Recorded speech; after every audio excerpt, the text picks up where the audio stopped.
Ayin Testament Bays, 79b.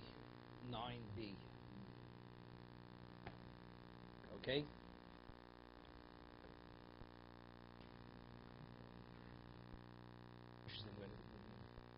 Situation, a husband could be Mayfair, could nullify the Nedarim of a wife. What about to nullify it before it even takes effect? Let's say a woman makes a neder, a conditional neder or conditional oath, and if she should violate the condition, the oath takes effect, and it's an oath or a neder which is inui nefesh, which should be afflicted, or it'll interfere with their relationship. Does he have the ability to nullify that? So later, it's machlokes tanoim. We rule like the chachomim that you can. That even before, because here the case is im erchatz, im lo erchatz. If I wash, if I don't wash, that means it's conditional. The neder is a conditional neder, and the Mishnah says according to the Tanakama, the husband could nullify it. So it's clear the Mishnah is going like who? Like the chachomim. Reb Nosson later until actually is in effect, nullify it. Even though the eventuality of it would be something which would interfere with the relationship, but since factually, at this moment, the condition wasn't violated, therefore he cannot. But we rule like the Chachomim, that since if would interfere or should be afflicted, the husband has the ability to nullify it. Okay? We'll see. This is an introduction to the Ran. The Ran, even before the neder takes place. A woman says, if I do something for the rest of my life, I will not bathe. Okay, so that's either affliction or that interferes with their relationship. So she didn't violate the condition for it to kick in. But if she does, it's going to kick in. At that moment, the husband could, since it's pre-neder, the husband already can nullify it. Okay, well,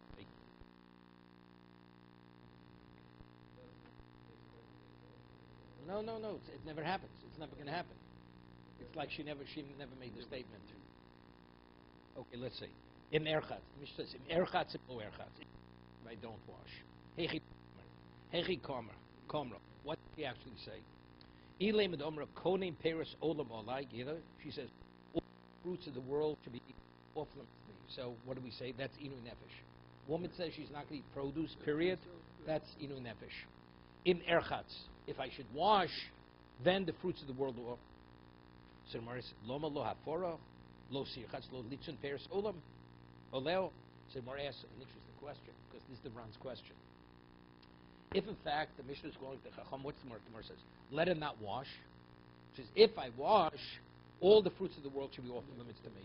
So not being able to eat fruits, that's inu nefesh, that's affliction. So Gemara asks, let him not wash. So if she doesn't violate the condition, everything's permitted, right? That's firstly. Va'od, va'olema Rabbi Yossi, ein elu nidri nefesh, right? According to Rabbi Yossi says, washing is not nidri nefesh. That's not affliction. A woman who doesn't wash herself, the washing is only. But what's the action there? Not to eat fruits. Rabbi Yossi agrees. Not being able to eat produce, that's inu nefesh. Yeah. Va'od, v'hol lema Rabbi Yossi ein elu nidri nefesh. Dilma rochtzav yitzru peres olam alo. She may wash, and factually, so over here, the very important Ran to explain this. Let's see the Ran. Okay. Ilay medom rekodem peres olam malai im erchas lomali hafor lo tirch lo she may not wash. She said im erchatz, if I should wash. So it's clear it's not the neder, right? So evidently the inui is not the washing. So if the washing was the inui, that would be right. Washing is off limits to me. Like inu lomala hafora, umedamrina ha'ilishin the lomala hafora amina nami lo sirchatz lo litzru and peris olam alo mashmat cholemis lo rochzo. Until she actually washes, lo mitri alo peris lo chayshin Hashem, and we're not concerned. Yuda le'ap Torah kodem einai bishti. Now he has a very interesting question. We had earlier in the first parak of a person makes a neder on a condition. We say that because it's conditional, a person is not careful with a condition. So a person is not conditional. What's the Gemara saying now? Let it not wash, and therefore, which will be permitted. But when the condition itself, a person condition. So for all, the person is prone to violate the condition. So that's his question. Is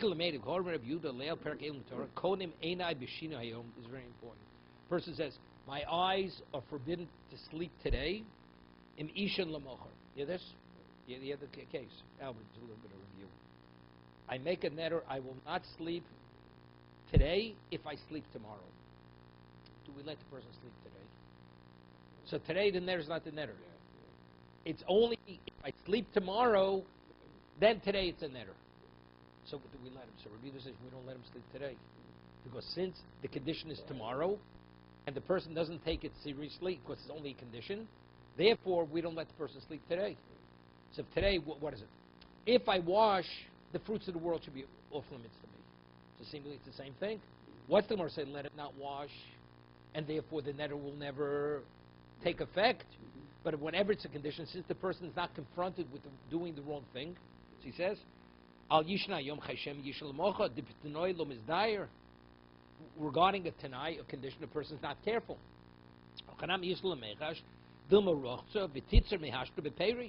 So it's the same thing. This is a conditional. When are the fruits forbidden? If she washes. So he answers, they're not comparable. What did he say over there? If I sleep tomorrow, I'm not permitted to sleep today. So when is the Tanai? The Tanai is tomorrow, not today. Here the person said straight out, if I wash, the fruits are off limits to me. So there the condition and the netter are one and the same. Here, today you're permitted to sleep. There's nothing wrong with sleeping. But if I sleep tomorrow retroactively, I'm not permitted to sleep today. So sleeping today, is there anything wrong with sleeping today? No. It's only if I sleep tomorrow. So since the condition's tomorrow, the person doesn't take it seriously. So the person, if we let him sleep today, he may sleep tomorrow and then retroactive. Here the person says, if I washed all the fruits, if I bathe, all the fruits of the world are off limits. So it's clear the person is not going to bathe. Of course, it's synonymous. It's not something later has to happen to retroactively affect something. You have the case. The case of the first parak is, if I sleep tomorrow, the netter is in effect today. So let's say the person wants to sleep today. Does the person have any inkling today that he's doing anything wrong? No. So if we let the person sleep, it comes tomorrow. So sleeping already was yesterday. So tomorrow it's only conditioned.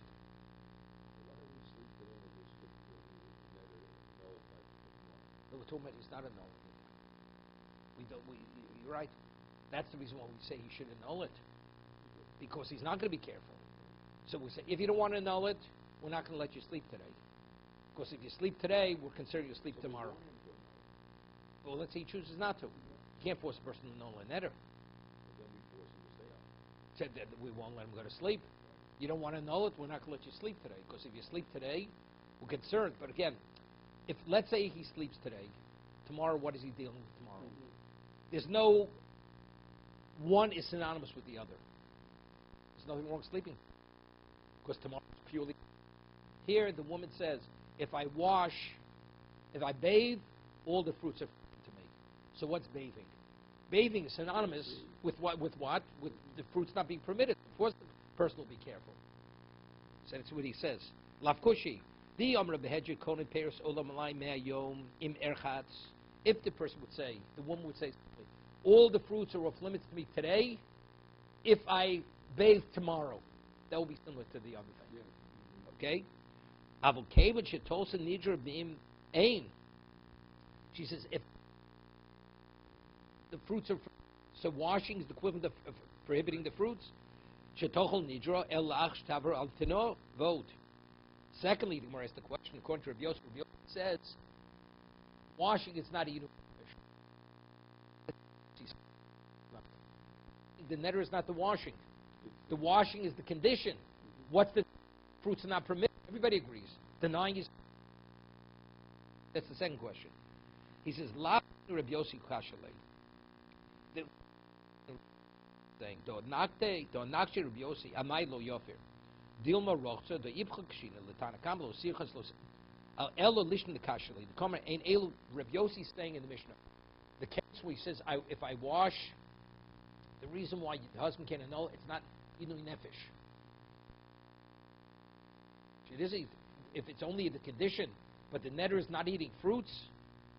The mashav lo polak amay dechashna kabedil meroch el komer afilu hochi ein elu nidri nefesh to avadi kasher came with the commode dil meroch.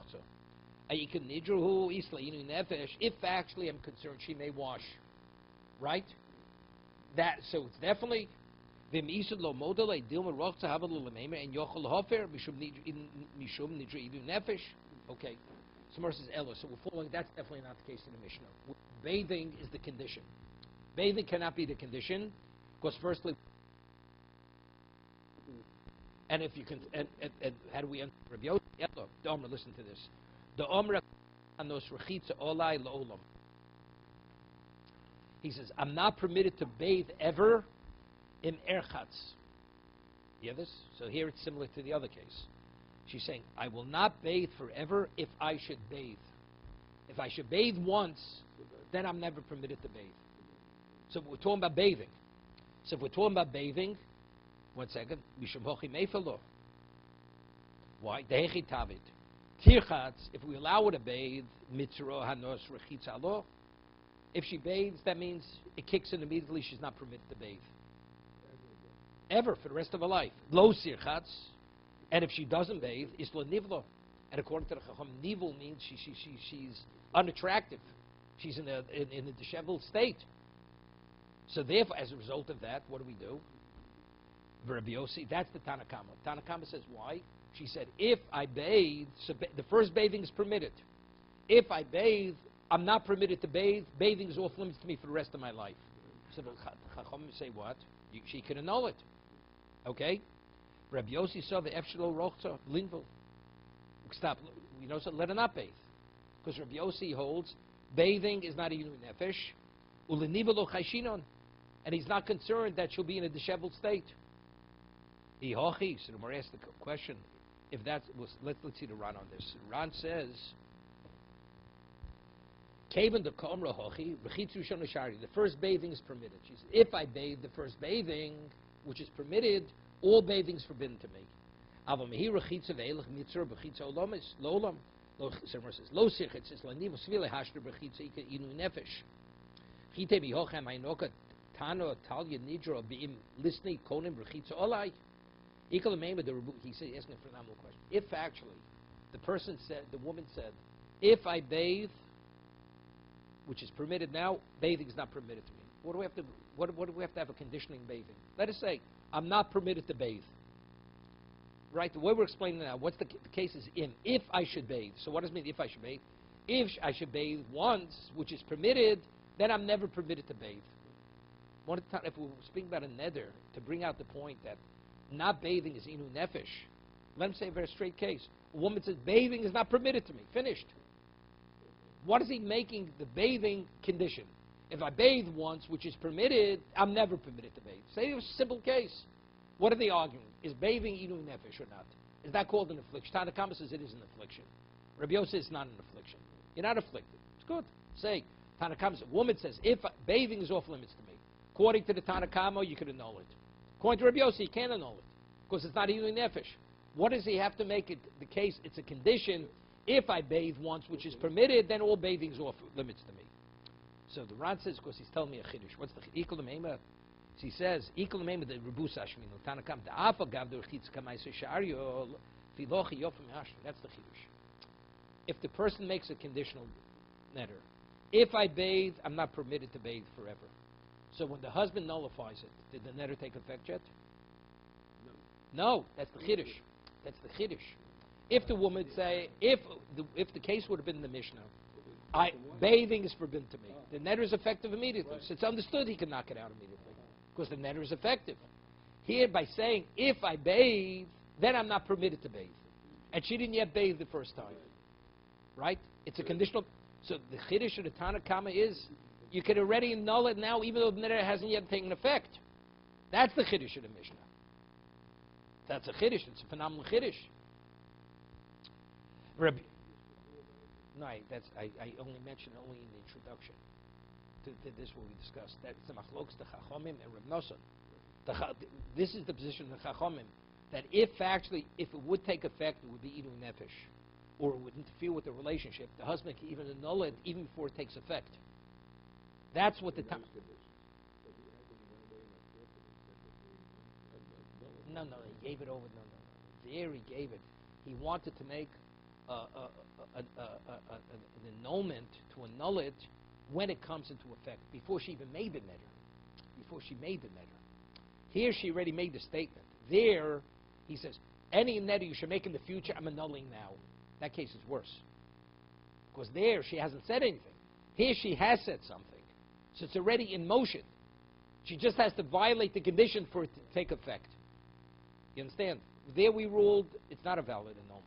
You cannot annul something before it is actually said. There she didn't say anything. She said it, except she has to violate the condition for it to take effect. No, but there it's a much bigger chiddush. She never verbalized anything there. She never. He says, if you should say something in the future, I'm already shooting it out of there at this moment. There's no such thing. Because nothing is in motion yet. Here, there's something which is in motion, you just have to activate it. There, it's not you have to activate it, you have to actually, it's one step removed. That's the difference. Okay? So what Rabbi Yossi says, no, Efshed lo rochza, v'lin lo chashin, sphere later Rabbi Yossi, rechitza lo olam lakinu in nefesh. I'm trying to relate to this. If you don't wash ever, that's not inu nefesh. That's not called afflicted. You know, I read the book. It was a book. It was called. It was a book on the Vardik, Europe. They went for they many in Vardik. They spent the war in one of the Kazakhstans. You know, like in Bukhara, they had the various republics in. So some of these republics, the people were there. They were literally uncivilized, like the Kurds, and people never ever bathed. There was no water. The little bit of water they had, they used for drinking. They would actually wet their tongues a little bit, but to waste it on bathing, never. They never bathed. You understand? Have you heard not bathing? They would take sand and rub it on their bodies, some vegetation, but water was too precious to use for bathing. So how do you survive? The answer is everything is what you're used to. So Rabbi Yossi, you know something? Not bathing is not the end of the world. It's not nivul. Nivul is not Inui Nefesh. That's evidently they're arguing. Evidently some people deal with, some people can't deal with it. The Hikshur of Yonah. Now, Hikshur Rabbeinu Yonah. The Mashvad is Sugin Aslok Reb Nosson. Remember, I mentioned Reb Nosson holds until the neder takes effect, you cannot. So clearly, our Gemara is not going like Reb Nosson. Svilei din abal mefer elim kein chol ha-neder. Here it's very important. Reb Nosson holds that a neder cannot be annulled unless the next neder actually took effect. Which at the end of this parak they argue. Reb Nosson l'chachomim, a neder which is prone to take effect, you can annul it. The bedetulanim in Yudim im shamshoso. Reb Nosson lo yof kamon min yofer. Vimker Reb Nosson hosam nami name hechi samin. Okay, 1 second. Shlom dein hochinami tanem astis karabon shvila elamiu kiamri rabon de mefer api shlochon aneder hani mili hech shi efshel lo li notzel. Right, he's explaining like this. He's saying like that.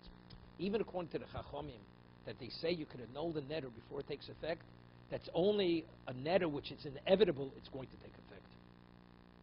Right?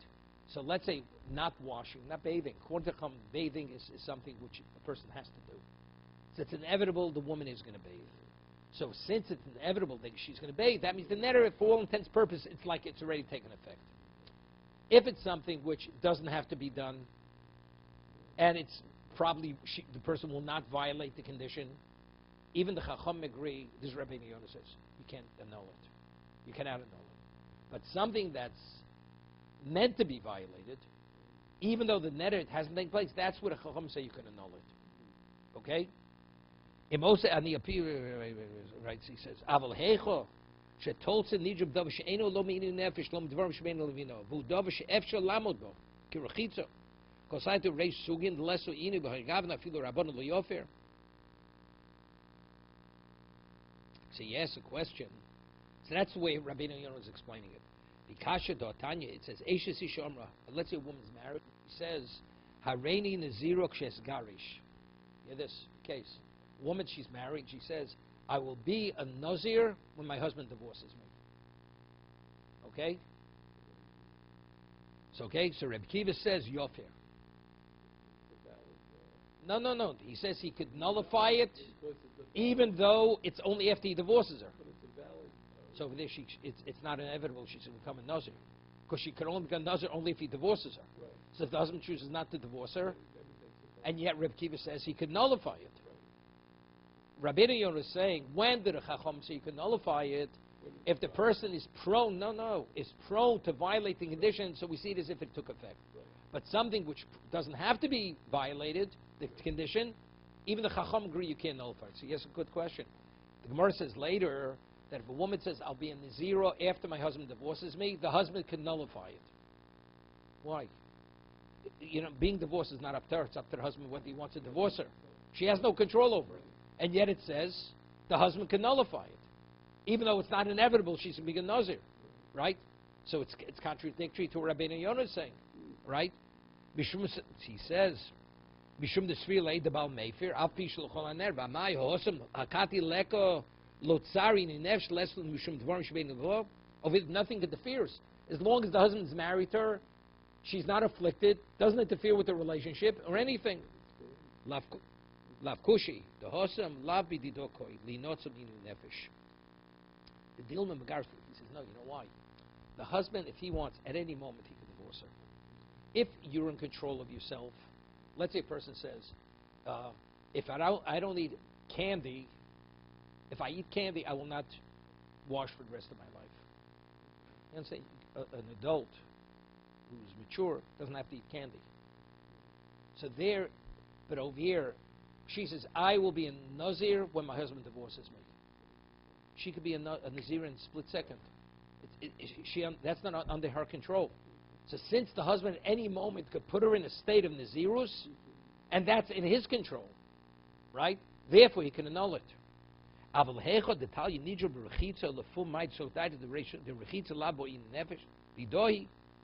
let's go further. It's going to pick up in a second. It's just spending time here just to get it. So on that, the Gemara says,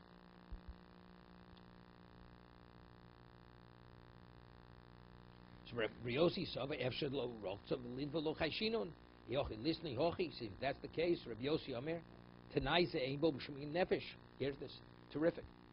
Rabbi Yossi says, these are not nidre inu nefesh. Okay? These are not, what does Rabbi Yossi argue the way we're explaining it now? Because a woman doesn't have to wash for a day. A woman doesn't wash, it's not the end of the world. It's not inevitable she's going to violate the Tanai. Wait, so what should it be said? The Tanai is not inu nefesh. Right? But he doesn't say that. The Mishnah says, Ein elu nidri inu nefesh. We're talking about the neder itself is not inu nefesh. We're saying now, nivul, not washing for a day, is what? That's not inu nefesh. Ela d'omra hanos rechitza alei lolam. We're talking about, there's no condition. Listen to this. She said, I will not wash forever. In Erchatz Hayom. If I wash today,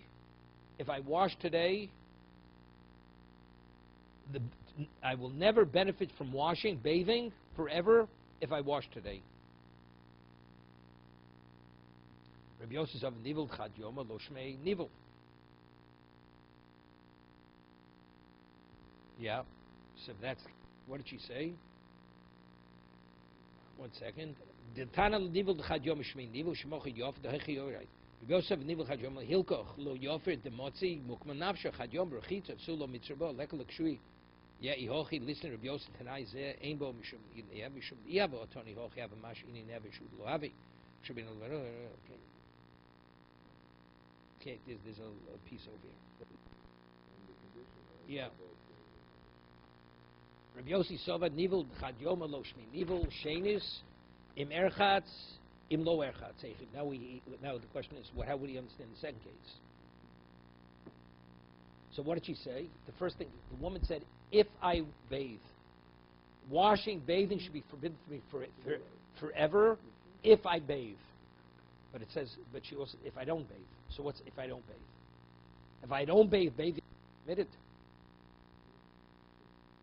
No, we have imlo echetzechi dami. Ilay mit omra titza hanos rechitza lo'olam. Imlo erchatzayom. Hear this? What she said. If I don't bathe within the next 24 hours, then I will never be permitted to bathe for the rest of my life. But we have two cases. She says, im erchatz, imlo erchatz. If I don't bathe within the next 24 hours, I will not be permitted to bathe for the rest of my life. Somewhere asks, Lama lehafora tischi, tischasi. We should say, bathe. If you bathe, then it won't be.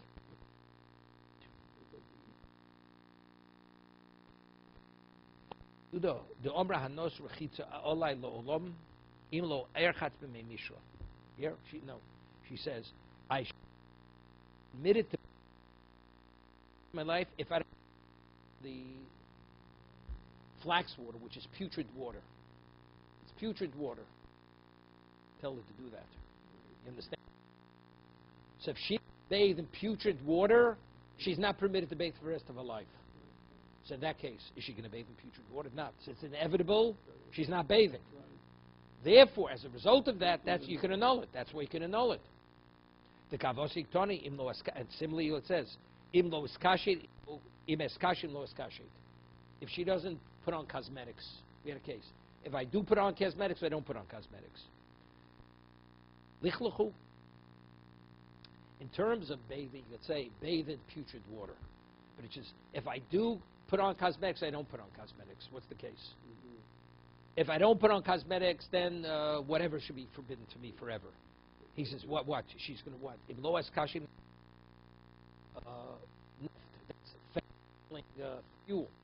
that's fuel. That's something which is filth. You can't call that. If I don't beautify myself, if I do beautify, if I don't.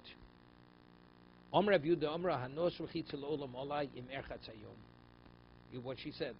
So Rav Yehuda says, she said, I will not benefit from bathing for the rest of my life if I bathe today.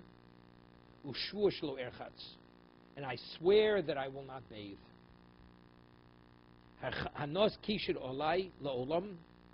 I will not put on cosmetics for the rest of my life if I put on cosmetics today.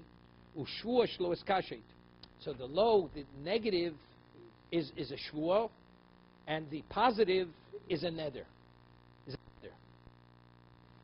Omer Avinu Ravashi. That's the case. The terminology in the Mishnah is incorrect. No, not backwards. Not backwards. These are nidri yinin nefesh. What are you talking about? There's a shvuah here. We're not only talking about neder, we're talking about shvuah.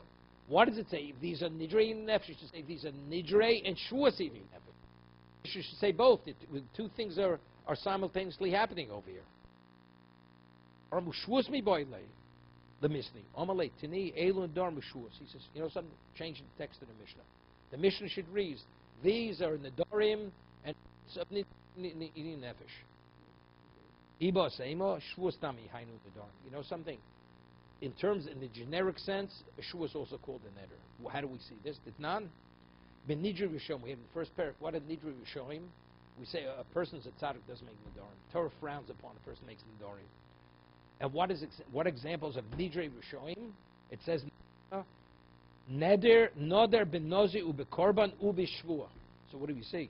The terminology nidre rishonim includes taking an oath, because taking a shvua it's not the right thing to do because he may violate the oath. V'omer rabbanon. Okay, v'omer rabbanon rechitza is now the Gemara asks. So we have an argument in the Mishnah, the Chachamim and Rabbi Yossi. Chachamim say a person doesn't bathe. That's affliction, correct? According to Rabbi Yossi, says not bathing is not affliction. So that's a phenomenal question. Now, what's the halacha on Yom Kippur? It says you should afflict yourself for eating, drinking. No. Eating, drinking, and doing malacha. There's liability of koritz on Yom Kippur. If you bathe on Yom Kippur, at worst it's a Torah violation, but you're not in a violation of koritz. It's not called inui. So that's the Gemara's question. How could you tell me not bathing is called inui? If that's the case, if you bathe in Yom Kippur, there should be a liability of kares. But yet, we see in a moment, you're only liable of kares for eating, drinking, doing malacha. What about bathing? So evidently, we see clearly from the Mishnah, everybody agrees that's not inui. So Mar asks, Raminu, Apish also b'kulon, although we have the 5 areas of affliction, not permitted to do 5, Einon dishkares ela ba'ochel v'shoseh, v'oseh malacha b'lvod, on Yom Kippur, v'amrit kilo rochza iki inui. Wait a second. If you tell me denying a person bathing, that's called inui. Yom Kippurim, ki rochatz l'chayv kares. So a person bathes on Yom Kippur, you should have a liability of kares. So evidently, you see clearly not bathing is what? Is not inui. Because it says if you're not in an afflicted state, you're liable for kares.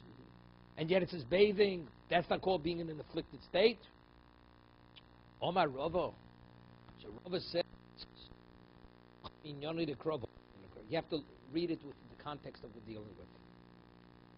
Now, a person who doesn't eat for 24 hours, correct? Let's say you bathe right before Yom Kippur, right? And you don't bathe within the next 24 hours. Are you in an afflicted state for not bathing? You live for a few days, a week, you're afflicted. But not eating, you're already afflicted. Not drinking with 24 hours, you're already afflicted because you're parched. So when it's within the context of Yom Kippur, what's inisim and milsa de yoda inuya hashtra? It's something you sense on the day itself. The inui, you have to be in an afflicted state on the day. So when are you afflicted immediately? If you deny it for 24 hours, 26, not to eat, you're afflicted. Not afflicted. Not to bathe, you're not afflicted yet. But over an extended period of time, if you don't bathe, you will be afflicted.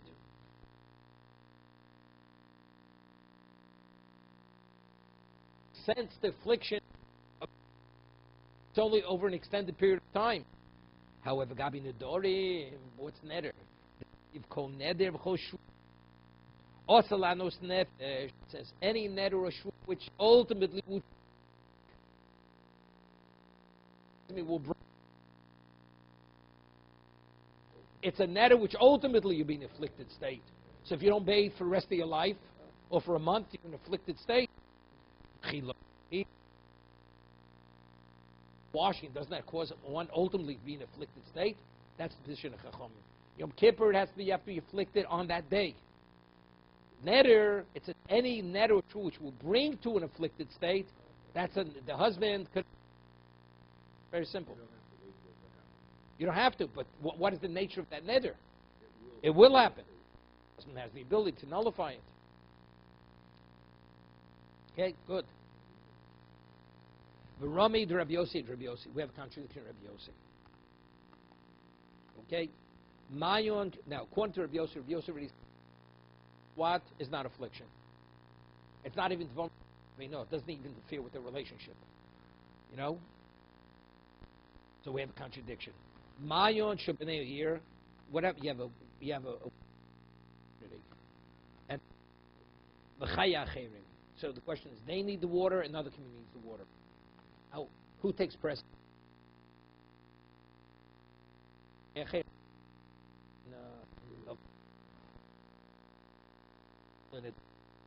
share the water and they both die, or to say Chayecha Kodem.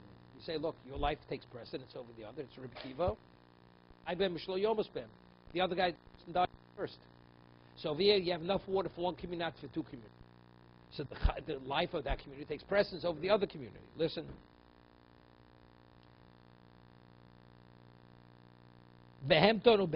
What about you only have enough water to water your flocks or your herds, or another community serves? Same thing. Our assets are attended to before your assets. Let's say you only have enough water to launder one community's garments, not the other community's garments.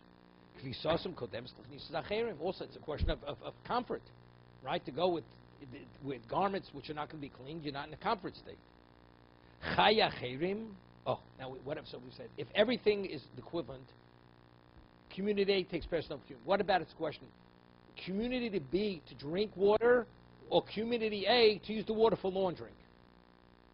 You got it? Okay.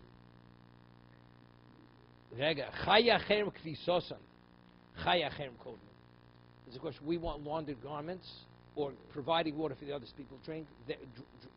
Satisfying their thirst takes precedence. Kodmin l'chvisosan. Rabbi Yossi Omer, listen, Rabbi Yossi says, no, kvisosan kudems l'hayachim. We're not talking about pikuach nefesh. We're talking about because you're going to be in an afflicted state. Not wearing laundered garments, that's affliction. Hashta kvisam Rabbi Yossi yesh bo tsar. Guf kulo koshkein. Yeah. We're saying, Rabbi Yossi says, the clothing itself, you're afflicted. And what? And not bathing, you're not going to be afflicted. But Rabbi Yossi says, not washing, that's not called dinui nefesh. And yet he says, no, that you have a right to retain the water to launder your garments over giving the other people water. Because you're also being in an afflicted state. So we have a contradiction in Rabbi Yossi. It's a contradiction. Rabbi Yossi says before, if a woman makes a neder, I will not bathe. He says that's not nidri in the nefesh. Because a woman could get along without bathing. She's not in an afflicted state. And here he says, laundering garments. If you don't launder your garments, you're in an afflicted state. If now wearing a laundered garment, you're afflicted. It's not bathing, you're not afflicted. It's a koshke. It's even more so. He says,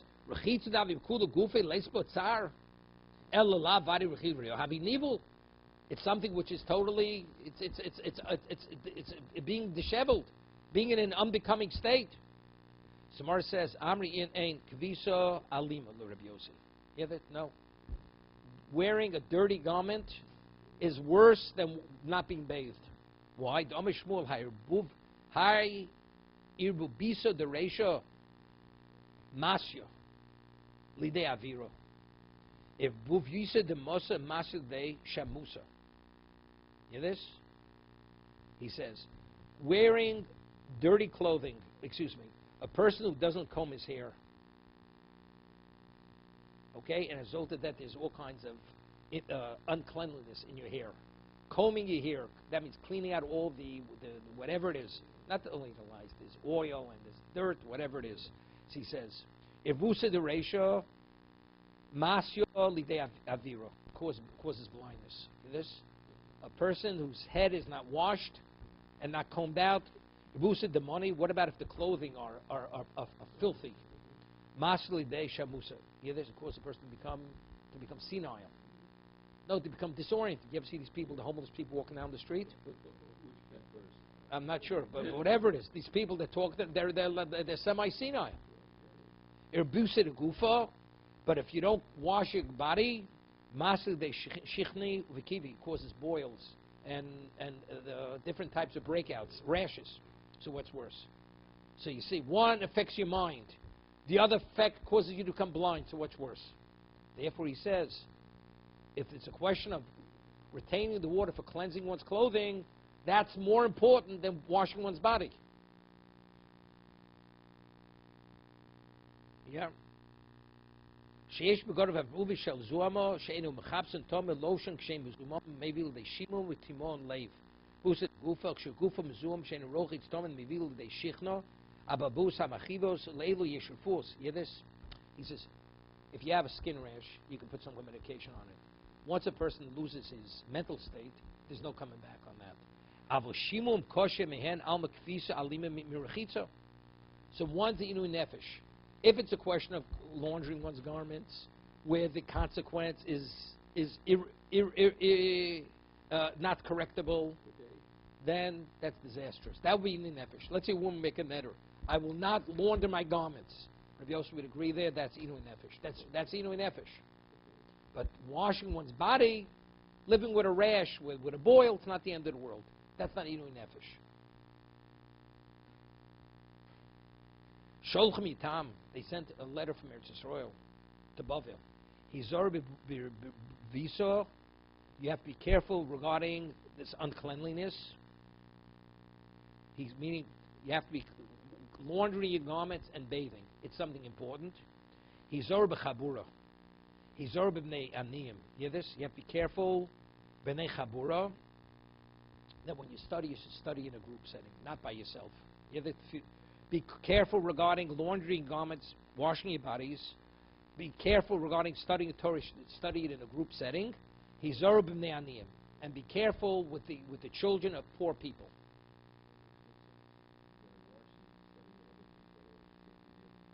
but here we're saying for different reasons. Of course, it has a detrimental consequence. Yeah. In addition. Yeah. Yeah, but if they're all in the same peas they're all the same pods in the pea, whatever it's called. The peas in the pod. Okay, we'll finish. Stop it.